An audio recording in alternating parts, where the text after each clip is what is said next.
5 ગામોને મર્જ કરી અને વિકાસને ગતિ આપવા બોડેલીને નગરપાલિકાનું બિરુદ તો મળી ગયું, પરંતુ અહીંના નાના બાળકોના ભવિષ્ય સાથે એક મોટો સવાલ ઊભો થયો છે।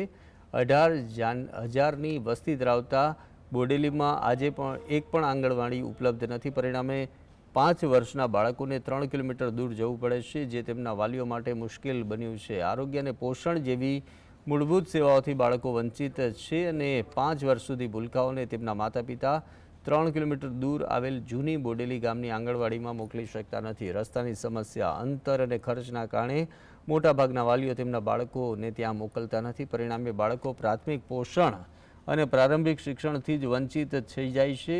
વાલીઓનું કહેવું છે કે રિક્ષામાં જવા માટે દર વખતે 100 રૂપિયાનો ખર્ચ થાય છે, જે દરેક માટે શક્ય નથી હોતો।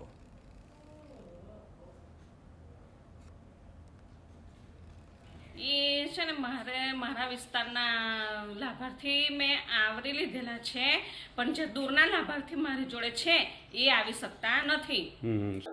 આંગણવાડી અમારી 3 કિલોમીટર દૂર છે, તો આટલી બધી તાપમાં, ઉનાળામાં તો તાપમાં છોકરાઓ બીમાર પડે। 3 કિલોમીટર કેવી રીતના અમે લઈ જઈએ? રિક્ષા માટે અમારો ખર્ચો બી વધી જાય। 0 થી 5 વર્ષના જેટલા પણ બાળકો છે એ લોકોનું સ્ક્રીનિંગ, જેમાં હાઇટ, વેઇટ, MUSC તેમજ 4D અંતર્ગત સ્ક્રીનિંગ કરવામાં આવ્યું છે।